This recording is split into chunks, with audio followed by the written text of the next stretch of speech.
కొత్త కంటెంట్ కావాలంటే కొత్త ఛానల్స్ని సబ్స్క్రైబ్ చేసుకోవాలి. నా ఛానల్ సబ్స్క్రైబ్ చేసుకోమని నేనేం బలవంతం చేయట్లేదు, జస్ట్ ఫోర్స్ చేస్తున్నాను అంతే. అనగనగా ఒక చిన్న ఇల్లు, అందులో ఒక చింతలేని కుటుంబం. ఆ ఇంట్లో పాపం పెద్ద ఆయన ఉండేవారు. రిటైర్మెంట్ అయిపోయి ఇంట్లోనే ఒక మూల కూర్చుని 3-4 గంటలు పూజ గదిలోనే కృష్ణ రామ అనుకుంటూ ఉండేవారు. తర్వాత భార్యతో తిట్లు తింటూ, మనవడితో సరదాగా గడుపుతూ, కొడుకుని చూసుకుని గర్వపడుతూ అలా అలా కానించేసేవాడు. తర్వాత ఒకరోజు అంతా మారిపోయింది. ఆయన కొడుకు కనిపించకుండా పోయాడు. తనను వెతికే ప్రాసెస్లో మెల్లగా ఆయన కూడా మారిపోయాడు.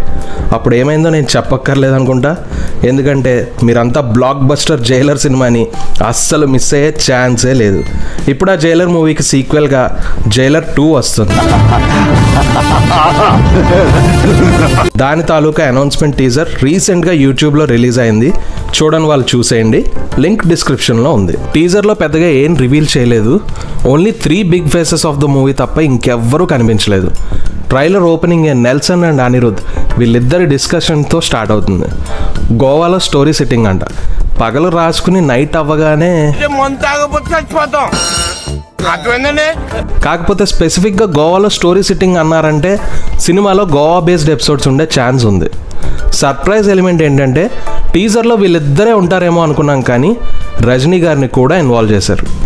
స్టార్టింగ్లో ఫేస్ చూపించరు, కానీ తర్వాత బ్లాస్ట్ల మధ్యలో face to face with grace చూపిస్తారు. సేమ్ లుక్, సేమ్ పర్సనాలిటీ, కానీ డబుల్ అగ్రెషన్తో కనిపించారు ఆయన.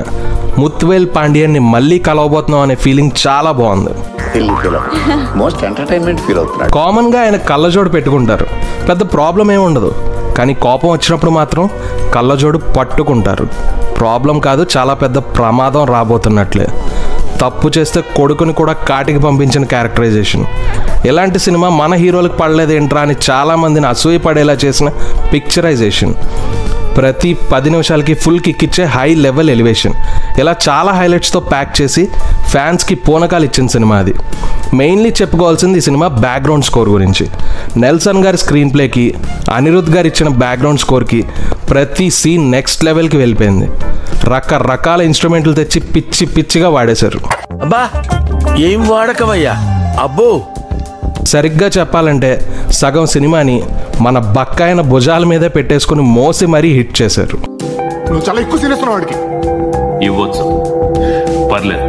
కానీ సేమ్ పాయింట్ మీద కొంచెం నెగిటివ్స్ కూడా ఉన్నాయి.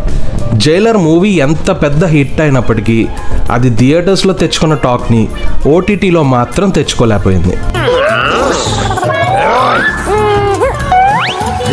కొన్ని సినిమాలు హెవీ కంటెంట్తో రావు, కానీ థియేటర్ ఎక్స్పీరియన్స్ ఓరియంటెడ్గా ఉంటాయి. విచ్ మీన్స్ థియేటర్లో చూసినప్పుడు మిగతా మూవీస్లా కాకుండా మనకు ఒక స్పెషల్ మ్యాజికల్ ఫీల్ ఇస్తాయి. ఆ లార్జ్ స్క్రీన్, సౌండ్ ఎఫెక్ట్స్ వీటన్నిటిలోనూ మునిగిపోయి అదర్ ఆస్పెక్ట్స్ని పెద్దగా పట్టించుకోము. తర్వాత మన ఇళ్లల్లో చూసేటప్పుడు అంతేం లేదు, థియేటర్లో వచ్చిన ఫీల్ ఓటీటీలో రావట్లేదు ఇలా అనిపిస్తుంది. అంతలేదు. దీనికి కారణం ఒక బలమైన స్టోరీకి సరిపడా స్క్రీన్ ప్లే లేకపోవడం. అండ్ ఆల్సో పర్టికులర్లీ ఈ సినిమాలో సునీల్ గారి ఎపిసోడ్ స్టార్ట్ అయ్యి మళ్ళీ డెజర్ట్లో ఫైట్ వరకు కొంచెం ల్యాగ్గా అనిపించడం. క్యామియోస్ టైం టు టైం వచ్చి బోర్ కొట్టేలోపే బాగా సేవ్ చేస్తాయి. But end of the day background music, special cameos and slow motion elevations నుంచోబెట్టిన సినిమా అని చెప్పుకోవచ్చు.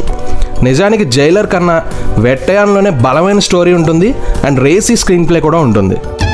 కరెక్ట్, ఇది కరెక్ట్గా చెప్పావు. కానీ అంతగా ఆకట్టుకోలేకపోయింది. వెట్టయాన్ అంత స్టోరీ ఓరియంటెడ్ కాకపోయినా Jailer is a big blockbuster. ఇప్పుడు మనం మాట్లాడుకున్న నెగిటివ్స్ అన్నీ ఎంతో కొంత నెల్సన్ గారు చెవిన పడి ఈసారి ఇంకొన్ని జాగ్రత్తలు తీసుకుని ఇంకొంచెం బాగా ఎవ్వరూ వేలెత్తకుండా రజనీ గారి వైపు ఇంకోసారి ఇండస్ట్రీ హిట్ తలెత్తి చూసేలాగా పార్ట్ 2లో పిచ్చెక్కించేలా తీస్తే థియేటర్కి వచ్చిన ప్రతి ఒక్కరికి దిగిపోద్ది. షూటింగ్ అయితే తొందరలో స్టార్ట్ అవుతుంది. అయిపోగానే మన జైలర్ గారి షూటింగ్ థియేటర్స్లో స్టార్ట్ అయిపోద్ది.